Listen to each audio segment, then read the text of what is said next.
तुर्की और सीरिया में मरने वालों की संख्या 11,000 के पार पहुंच गई है। वक्त बीतने के साथ मलबे में दबे लोगों को बचाने की उम्मीद दम तोड़ रही है। अब तक भूकंप के बाद 8,000 लोगों को मलबे से बाहर निकाला गया है, लेकिन अब भी बहुत बड़ी संख्या में लोग मलबे में दबे हुए हैं। एक तरफ जिंदगी और मौत के बीच जंग चल रही है, वहीं भयंकर सर्दी और बर्फबारी बेघर लोगों को परेशान कर रही है। टर्की में भूकंप ने कुछ नहीं छोड़ा। शहरों को ऐसे उजाड़ा है मानो उन पर बमबारी हुई हो। टर्की में भूकंप ने शहरों को मिट्टी में मिला दिया, तो आग ने इस देश के सामने नई मुश्किल खड़ी कर दी है। ये इस्केंदरून पोर्ट की तस्वीर है, जहां आग लग जाने से बड़ी तबाही मच गई। भूकंप के जोरदार झटकों से शिपिंग कंटेनर गिर गए और पोर्ट पर आग लग गई। इस आग की वजह से तुर्की के इस बंदरगाह पर कामकाज प्रभावित हो रहा है। आग की तेज लपटों को देखते हुए यहाँ से गुजरने वाले कई जहाजों को डाइवर्ट करना पड़ा। टर्की और सीरिया में तबाही की तस्वीरों के बीच कुछ ऐसा हो रहा है जो दुनिया को इस त्रासदी में राहत की सांस लेने का मौका दे रहा है।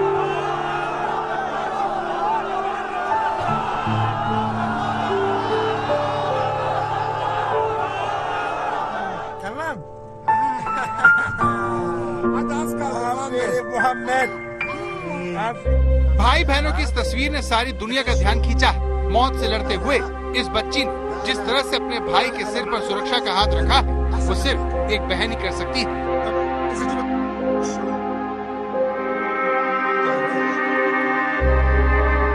भूकंप के बाद टर्की और सीरिया भावनाओं की सुनामी की चपेट में है।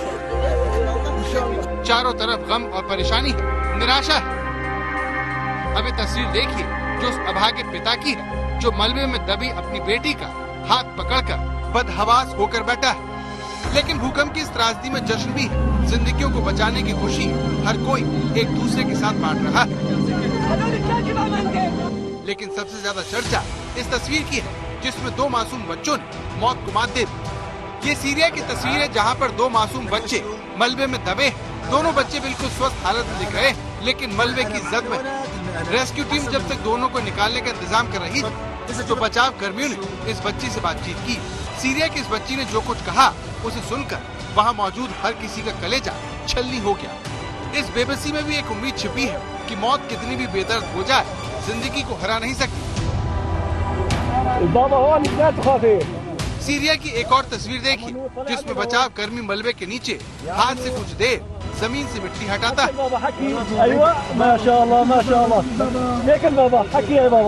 थोड़ी देर बाद तबाही के बीच अचानक जिंदगी मुस्कुराने लगती है। इस बच्ची का नाम नूर है, जो हजारों टन मलबे के नीचे सही सलामत मिलती है। भले ही ये प्यारी सी बच्ची मिट्टी और धूल से सनी हो, लेकिन जैसे ही हरकत में आती है तो लोग ईश्वर का शुक्रिया अदा करने लगते हैं। अब सीरिया से आग को टर्की के हताए ले जाते हैं, जहाँ पर 45 घंटे बाद रेस्क्यू करने वालों का चेहरा इस बच्ची को देखकर खिल जाता है। बचाव कर्मी इस नन्हे से बच्चे को पानी पिलाता है। जैसे ही इस बच्चे की सांस में सांस आती है तो ये मुस्कुराने लगता है। मोहम्मद अहमद नाम के छोटे से बच्चे का रिश्ता सीरिया से आए एक विस्थापित परिवार से, जो टर्की में भूकंप की चपेट में आ गया। टर्की और सीरिया में हर घंटे इस तरह का चमत्कार हो रहा है, जहाँ छोटे छोटे बच्चे मौत को हरा रहे हैं, जिंदगी में विश्वास बढ़ा रहे हैं। उत्तरी सीरिया के जैंद्रे शहर में तो कई बच्चों को मलबे के नीचे से निकालने में कामयाबी मिली, लेकिन सबसे ज्यादा जश्न एक पूरे परिवार को जिंदा रहने पर सीरिया में मनाया गया। पूरे 45 घंटे तक इस परिवार के सदस्यों ने मौत से लड़ाई लड़ी और आखिर सही सलामत उसके चंगुल से बाहर आ गए।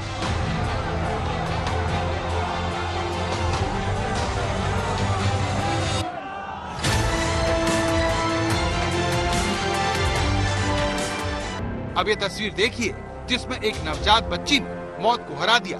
सीरिया के अलेप्पो शहर में इस नवजात के इस वीडियो को जिसने भी देखा उसकी रूह कांप गई।